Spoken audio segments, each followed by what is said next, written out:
Assalamualaikum warahmatullahi wabarakatuh. Bismillahirrahmanirrahim.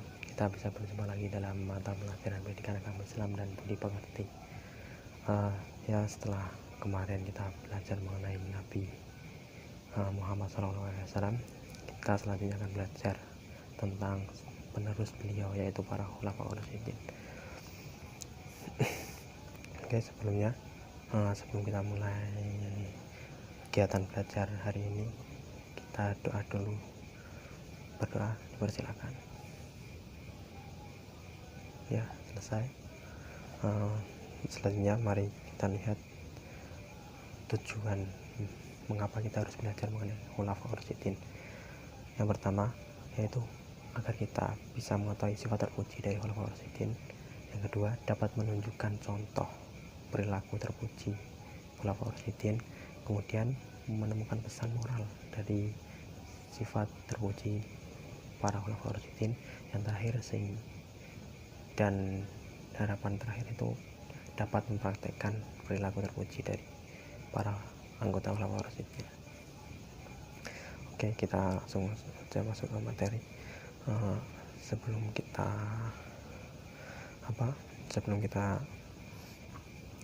lanjut ke mengidentifikasi sifat terpuji dari para khulafaur rasyidin, terlebih dahulu kita berkenalan dengan mereka. Siapa sih khulafaur rasyidin itu?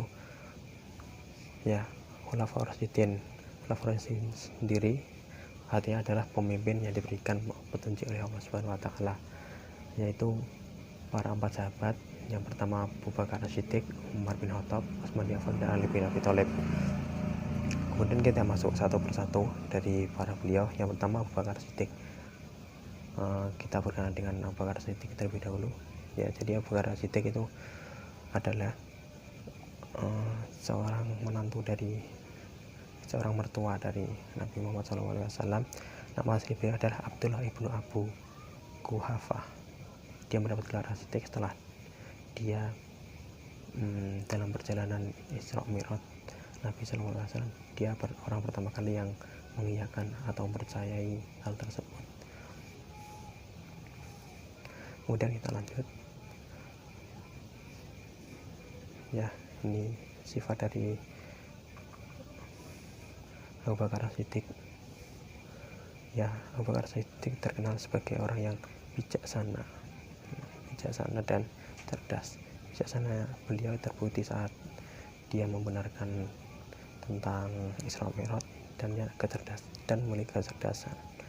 Jadi kita sebagai umat muslim juga harus memiliki kecerdasan serta bijaksana dalam menentukan suatu sikap. Kemudian kita lanjut ke khalifah yang kedua, yaitu Umar bin Khattab. Umar bin Khattab adalah seorang yang sangat pemberani. Umar bin Khattab memiliki nama asli Umar bin Khattab bin Nufail bin Abdul Uzzah, atau lebih dikenal dengan Umar bin Khattab sebagai salah satu Nabi Muhammad. Beliau dulu merupakan orang yang kafir, namun akhirnya bisa masuk Islam setelah dia mendengar bacaan Al-Quran dari adiknya di rumah Nabi saat itu. Dia memiliki sifat yang tegas dan pemberani. Terbukti dia sangat disegani oleh para lawan-lawannya, terlebih dalam hal peperangan. Bahkan saking beraninya Umar bin Khattab yang dijuluki sebagai singa padang pasir. Ia sangat ditakuti oleh para lawan-lawannya.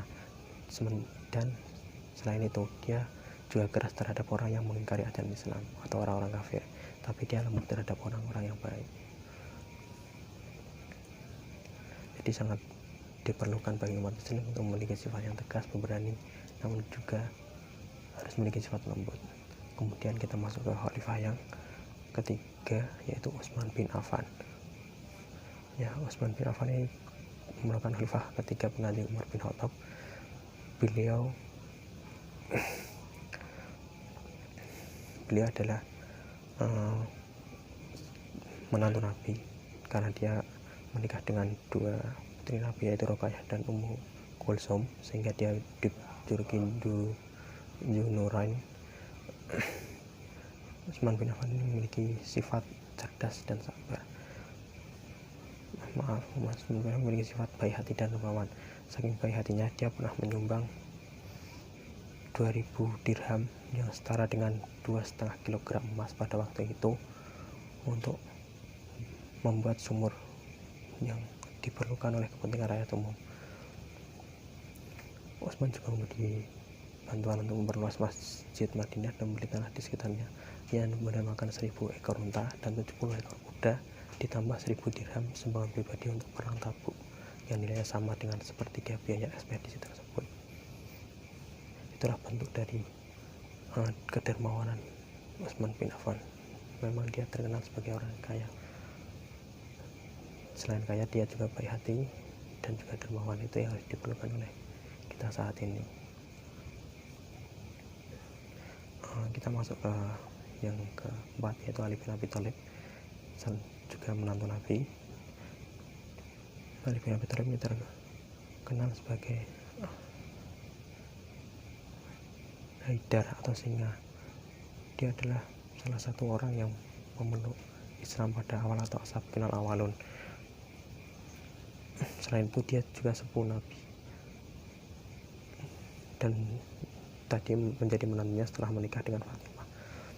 Ali bin Abi Thalib memiliki sifat cerdas dan sabar. Kesabaran beliau teruji saat adanya pemberontakan dari Muawiyah dan dari Aisyah. Tak bala-balanya ia dapat menepisnya dengan kesabaran beliau. Ali bin Abi Thalib adalah seorang ilmuwan yang sangat cerdas. Rasulullah mengatakan, "Anna madinatul ilmi wa aliyu babuha." Saya adalah kota ilmu dan Ali adalah pintu gerbangnya. Memiliki sifatnya sabar, cerdas dan tegas. Salah satu proses pergantian Utsman bin Affan ke Ali bin Abi Thalib mengalami hambatan, yaitu ada yang menentang dan ada yang setuju. Dalam hal ini Ali memiliki sifat tegas dan sabar, sehingga permasalahan tadi dapat diselesaikan oleh Ali bin Abi Thalib. Ya, jadi setelah kita berkenalan dengan para Khulafaur Rasyidin, para pengganti Nabi yang sangat memiliki sifat baik, mari kita telah lagi. Ya, jadi tadi yang pertama Abu Bakar Siddiq. Abu Bakar Siddiq itu memiliki sifat apa tadi? Ya, bijaksana dan cerdas. Ya, perlu kita ingat dan menjaga contoh agar memiliki sifat bijaksana dan cerdas. Kemudian yang kedua, Umar bin Khattab. Tadi apa? Memiliki sifat apa dari Umar bin Khattab? Ya, tegas dan berani. Itulah sifat yang paling dominan dalam Umar bin Khattab. Kemudian yang ketiga yaitu Khalifah Utsman bin Affan. Terkenal dengan sifat apa?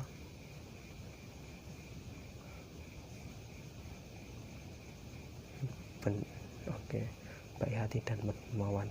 Dia kaya, namun dia baik hati dan sangat dermawan kepada orang lain, bahkan tidak tanggung-tanggung untuk mengeluarkan hartanya. Yang terakhir untuk Ali bin Abi Thalib, sifat yang dimilikinya adalah cerdas dan sabar. Itulah sifat dari para Khulafaur Rasyidin. Ya, tadi mengenai Khulafaur Rasyidin. Jadi dari keempat itu sangat menjadi teladan bagi kita semua, karena beliau merupakan sahabat Nabi tapi juga memiliki sifat yang sangat baik, sehingga kita harus mencontoh sifat-sifat dari beliau. Untuk pertemuan berikutnya kita nanti akan membahas tentang Khulafaur Rasyidin lagi, namun kita akan mengkaji tentang sejarahnya, mendalami perjalanan beliau. Oke, sekian untuk kali ini. Kita baca alhamdulillah bersama.